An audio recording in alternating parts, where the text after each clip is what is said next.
Hi friends, நான் உங்களின் தான். ஓகே ஃபைன், டாபிக்கு டைரெக்டாக போயிடலாம். இன்றைக்கி ஐஃபோன் 18 சீரீஸ் இதை பற்றி பேசுகிறேன்னு சொல்லி நெக்ஸ்ட் ஒரு சின்ன ஒரு போஸ்டர் ஒன்று போட்டிருந்தேன். நான் ஐஃபோன் 18 சீரீஸை பற்றி இன்றைக்கி பேச போகிறேன்னா இல்லை வேறு ஏதாவது பேச போகிறேன்னா யோசித்து பார்த்தேன். சரி, ஐஃபோன் 18 சீரீஸ் பற்றி பேசிடலாம். ஆனால் நான் பேசுகிறதுக்கு முன்னாடி ஒரு விஷயம் சொல்லிடுறேன். நான் ப்ரமோஷன் பண்ணுறதுக்கு வரல. ஸோ ப்ரமோஷன் என்னுடைய வேலை கிடையாது. நிறைய பேர் நிறைய பேசியிருக்காங்க, நிறைய சேனல்ஸ் இருக்குது. ஏன் ஐஃபோனுடைய சிஇஓவே நிறைய விஷயத்த சொல்கிறாரு. ஸோ நான் ஐஃபோன் 18 சீரீஸை பற்றி சொல்கிறத விட நமக்கு நடக்கக்கூடிய பிரச்சனைகள் பற்றி பேசணும். தொழில்நுட்பம் வளருது, நிறைய டெக்னாலஜி வருது. ஆனால் இந்த மனுஷனுடைய பிரச்சனை முடியவே முடியாது. நாட்டில் இருக்கிற பிரச்சனைகள் ஏகப்பட்ட பிரச்சனைகள். எல்லாருமே இன்னைக்கு ஸ்டேட்டஸ் ஸ்டேட்டஸ் ஸ்டேட்டஸ் ஸ்டேட்டஸ், எங்கே பார்த்தாலும் ஸ்டேட்டஸ். மாணவர்களை அடிக்கிறாங்க, கொடுமைப்படுத்துகிறாங்க. இந்த மாதிரி ஒரு ஸ்டேட்டஸ் நிறைய நியூஸை பார்த்தேன். இது எல்லாமே எங்கே முடியும், எப்போ முடியும்? ஃபர்ஸ்ட் ஆஃப் ஆல் பழைய ஜென்ரேஷனில் இருந்தவங்க நமக்காக நிறைய விஷயங்களை நல்லது செஞ்சு போயிட்டுருக்காங்க. எக்ஸாம்பிள், அவங்க கட்டின டேம், அவங்க கொடுத்த பாதைகள், ரயில்கள், விமானங்கள், போக்குவரத்து, இந்த மாதிரி நிறைய விஷயம். அவங்க எல்லாருமே அடுத்த ஜென்ரேஷன் நீங்கள் நல்லா இருங்க, உங்கள் தேவைக்கு நம்ம இன்றைக்கி முயற்சி பண்ணுறோன்னு சொல்லி எல்லாத்தையும் சரி பண்ணி கொடுத்துருக்காங்க. ஆனால் இன்னைக்கு இருக்கிற மக்களில் எல்லாருமே மோஸ்ட்லி பீப்புள்ஸ் தன்னுடைய பசங்களை எப்படியாவது படிக்க வைக்கணும்னு சொல்லி ஆசைப்படுறாங்க. படிப்பு முக்கியம், படிப்பை விட்டுறாதீங்க அப்படின்னு சொல்லி எல்லாருக்கும் சொல்லி கொடுக்குறாங்க.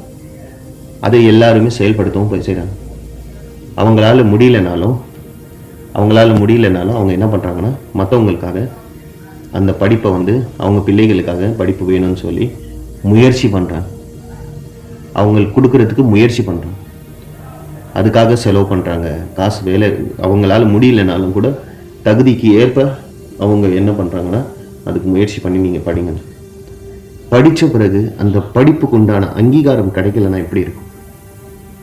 அந்த வலி எப்படி இருக்கும்? அவங்க எப்படிலாம் யோசிப்பாங்க, எவ்வளோ பெயின்ஃபுல்லாக இருக்கும், அவங்க என்னெல்லாம் அது பண்ணுவாங்க. இதுதான் இன்னைக்கு பிரச்சனை. படிப்புக்கு உண்டான அங்கீகாரம், இவங்களே ஒரு விஷயத்தை உருவாக்கி வச்சுட்டு அதை செயல்படுத்தணும்னு பார்க்கணும். நான் ஏற்கனவே சொன்ன மாதிரி நாங்கள் எல்லாருமே உங்களுக்கு சப்போர்ட் பண்ணது நீங்கள் எங்களுக்காக வேலை செய்வீங்கன்னு சொல்லிடும், எங்களை திருப்பி அடிப்பீங்கன்னு சொல்லிடலாம். இல்லை, இதெல்லாம் ரொம்ப பெரிய தவறுகள். இதை நான் நம்ம நாட்டில் நடக்கிற அக்கிரமம் செய்கிறவங்கள, அநியாயம் செய்கிறவங்கள சொல்லக்கூடிய விஷயம். அவங்க பாயிண்ட் ஆஃப் வியூவில் அது சரியாக தெரியலாம். பட் எங்கள் பாயிண்ட் ஆஃப் வியூவில் நாங்கள் கஷ்டப்படணும், அடுத்த ஜென்ரேஷன் கஷ்டப்படணும். அப்போ தயவுசெய்து இல்லாமல் மாற்றுங்க.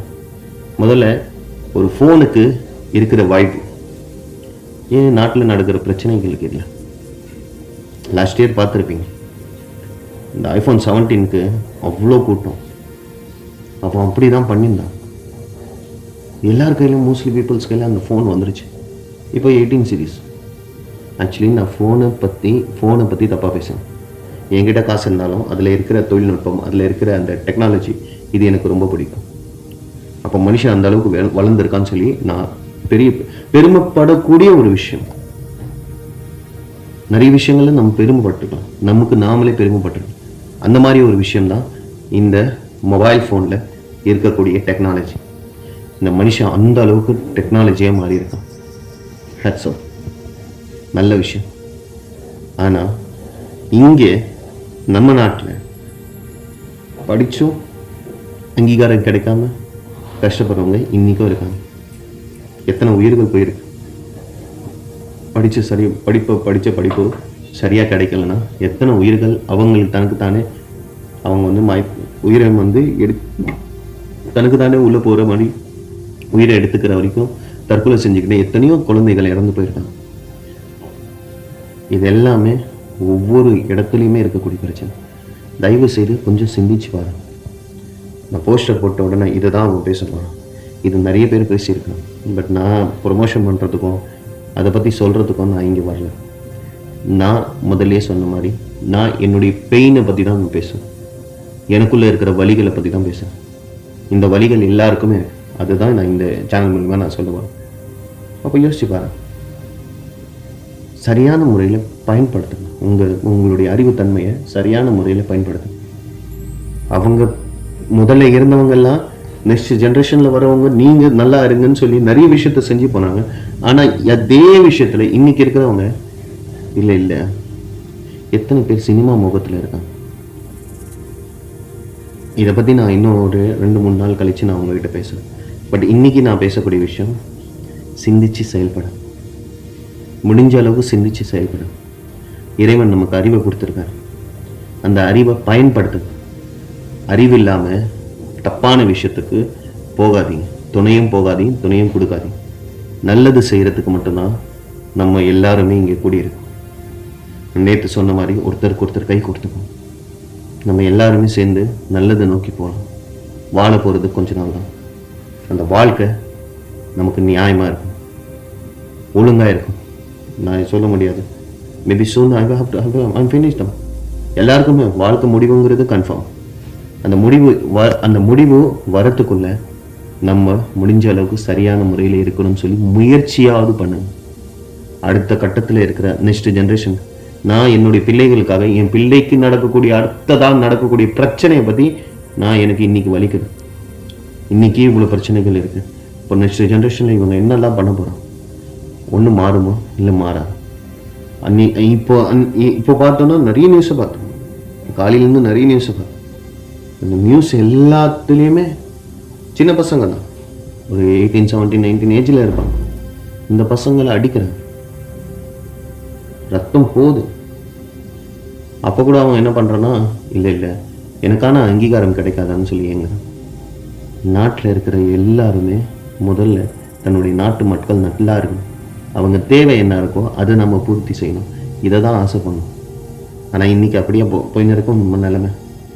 நல்லவங்க இருக்காங்க, அவங்கள பற்றி நான் சொல்லுவேன். பட் இருக்கக்கூடிய விஷயங்கள், இந்த பிரச்சனையை முறையாக அரசாங்கம் இதில் தலையிட்டு சரியான முறையில் இதுக்கு தீர்ப்பு கொடுக்கணும்னு சொல்லி என்னுடைய ஆசை, என்னுடைய வழி.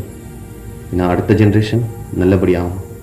அதுக்கு நான் இப்போத்துலேருந்தே நான் பேசினாதான் அது நல்லா இருக்கும்னு நினைக்கிறேன். ப்ளஸ் இந்த மொபைல் ஃபோனில் நடக்கக்கூடிய அக்கிரமம், அதில் நடக்கக்கூடிய பிரச்சனைகள், இது எல்லாமே நான் பேசணும்னு நினச்சேன் இன்றைக்கி. பட் இன்றைக்கி நான் அதை பற்றி பேச போகிறதில்ல. நாளைக்கு என் கூட இன்னொருத்தர் பேச போகிறார். ஏன்னா அவருக்குள்ள நிறைய வழிகள் இருக்குது. அந்த வழிகளை பற்றி அவர் சொல்கிறேன்னாரு. சரி, நீங்கள் ஒரு நாள் எடுத்துக்கோங்க, நாளைக்கு நீங்கள் பேசுங்கன்னு சொல்லி அவர்கிட்ட நான் சொல்லியிருக்கேன்.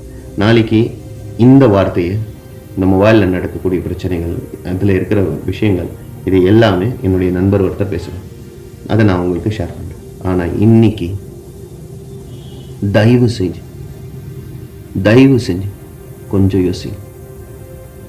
கொஞ்சம் யோசிச்சு செயல்பட முடியல. ஒரு கட்டத்துக்கு மேலே நமக்கு நாமளே கேள்வி கேட்டுன்னு பிரச்சனையில் உட்காந்துட்டு வந்துடும். அப்போது தயவு செய்து கொஞ்சம் யோசிச்சு பாருங்கள். இது எல்லாமே சால்வ் ஆகணும், சீக்கிரமாக எல்லாமே நல்லபடியாக இருக்கணும். இல்லைன்னா நம்மளும் பின்னாடி போயிடும், 50-60 வருஷத்துக்கு பின்னாடி போயிடும். இதுக்கும் நம்ம அவ்வளோ கஷ்டப்பட்டு மேலே வரல, எவ்வளோ கஷ்டப்பட்டு தான் மேலே வந்திருக்கோம். சரி, கொஞ்சமாவது சிந்தனை செய்யுங்க. இந்த இறைவன் நம்பிக்கை இருக்கிறவங்கன்னு சொல்கிறேன், இறைவனை பயந்துக்கோங்க. ஏன்னா நமக்கு வாய்ப்பு ஒன்று தான் கொடுத்துருக்காரு. அந்த வாய்ப்பு மூலியமாக நம்ம இறைவனிடத்தில் திரும்ப போவோம். அப்போது சரியான முறையில் நம்மளுடைய வாழ்க்கை நடத்திட்டு நம்ம சரியான முறையில் போகணும்னு சொல்லி நான் பிரார்த்தனை செய்கிறேன். நம்பிக்கை இல்லாதவங்க அந்த இயற்கையை பாருங்கள். அந்த இயற்கை நமக்கு எவ்வளோலாம் கொடுத்துருக்கு, எவ்வளோலாம் நல்லது செஞ்சுருக்குன்னு யோசிங்க. சேம் தான், ரெண்டுமே ஒன்றும் டிஃப்ரெண்ட்லாம் இல்லை. ஸோ திங்க் பண்ணுங்கள், சரியான முறையில் செயல்படுத்துங்க, சரியான முறையில் இருங்க. நான் உங்களில் நான் என்னுடைய வாய்ஸ் உங்களுக்கு பிடிச்சிருந்துச்சுன்னா இந்த சேனலில் எல்லா நேரமும் உங்களுக்காக பேசணும், உங்களுடைய வழிகளை பேசணும், உங்களுக்கு உள்ள கருத்தை நீங்கள் என்கிட்ட சொல்லலாம். அதை நான் மக்கள் முன்னாடி இந்த வார்த்தையை நான் பேசணும். நீங்கள் எதுவாக இருந்தாலும் கமெண்ட்ஸ் பண்ணுங்கள், ஷேர் பண்ணுங்கள், லைக் பண்ணுங்கள், முடிஞ்சால் சப்ஸ்கிரைப் பண்ணுங்கள். நான் உங்களில் தான். தேங்க்யூ, பாய்.